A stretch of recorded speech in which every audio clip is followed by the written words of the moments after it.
Olha só, vamos direto ao ponto. Remédios como o Ozempic viraram uma febre, né? Todo mundo só fala neles para emagrecer. Mas e se a perda de peso for só a pontinha do iceberg? Pois é, essa é a grande pergunta.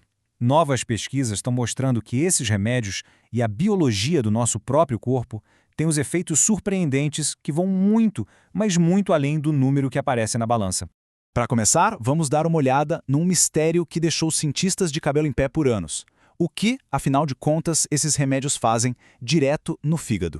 É que, por muito tempo, os cientistas viam que a saúde do fígado dos pacientes melhorava de um jeito que não dava para explicar só com a perda de peso. Sabe, isso, claro, deixou todo mundo com a pulga atrás da orelha. E olha, essa citação do Dr. Daniel Drucker mata a charada. Ele disse basicamente que pacientes que mal emagreciam tinham as mesmíssimas melhoras no fígado daqueles que perdiam um monte de peso. Peraí, como assim? Não fazia o menor sentido. Pelo menos não até agora. E o negócio aqui é sério, viu? A gente está falando de MASH, uma doença grave do fígado que afeta milhões de pessoas. Então, entender como isso funciona não é só um capricho de cientista, não. É algo fundamental para o tratamento. E é aí que a gente chega na grande virada da história. Aquele momento em que a equipe de cientistas finalmente desvendou o mecanismo secreto por trás do remédio. Sabe qual era a ideia antes? Todo mundo achava que a melhora do fígado era só uma consequência do emagrecimento, porque, na teoria, o remédio não tinha como conversar direto com as células do fígado. Bom, essa ideia estava prestes a ser completamente virada de cabeça para baixo. A pesquisa foi lá e achou o alvo exato, um grupinho minúsculo de células, mas superpoderoso, chamado LSCs. Pensa nelas como a portaria do fígado. E o semaglutido, o princípio ativo do remédio, estava se conectando direto com elas. Essa descoberta mudou o jogo. E os testes com ratos foram à prova dos 9. Se liga só. Num grupo, os cientistas bloquearam os receptores no cérebro que fazem perder peso. E mesmo assim, o fígado dos bichinhos melhorou. Já no outro grupo, eles tiraram os receptores justamente daquelas células LSC do fígado. O resultado?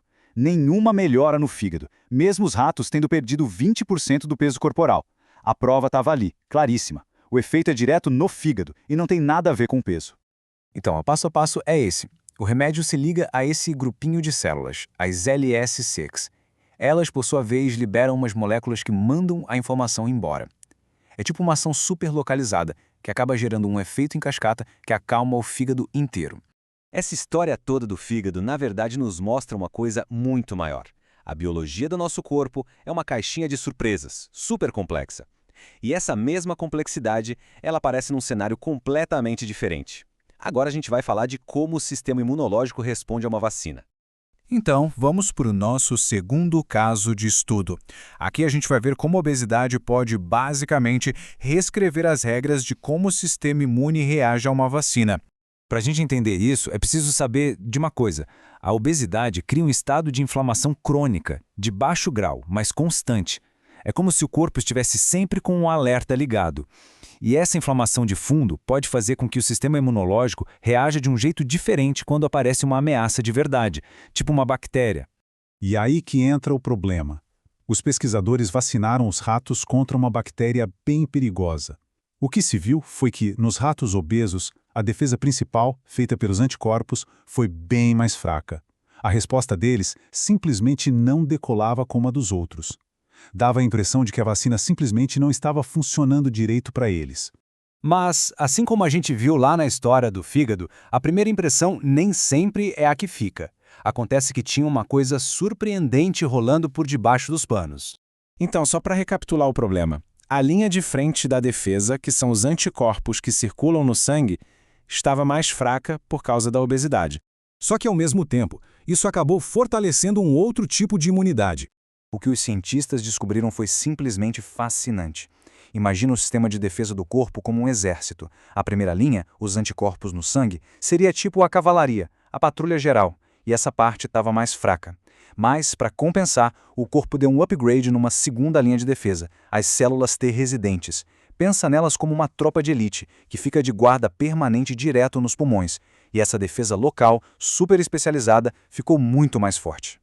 Beleza, agora vamos juntar essas duas histórias, que pareciam não ter nada a ver uma com a outra, para a gente chegar a uma conclusão bem poderosa. No fim das contas, esses dois estudos, um sobre um remédio, outro sobre uma vacina, nos ensinam a mesma coisa. Os efeitos no nosso corpo não estão amarrados só ao peso. Um remédio pode ir lá e agir direto para diminuir uma inflamação, e o sistema imunológico pode se virar nos 30 e se adaptar de jeitos que a gente nem imagina para proteger o corpo. A saúde é um sistema muito mais complexo. E tudo isso nos deixa com uma pergunta no ar, né? Se os benefícios para a saúde podem acontecer sem ter a ver com perda de peso, e se o corpo tem esses mecanismos de compensação tão inteligentes, será que não está na hora da gente começar a olhar para a saúde de um jeito mais amplo, um jeito que vá muito além do que um simples número na balança pode dizer?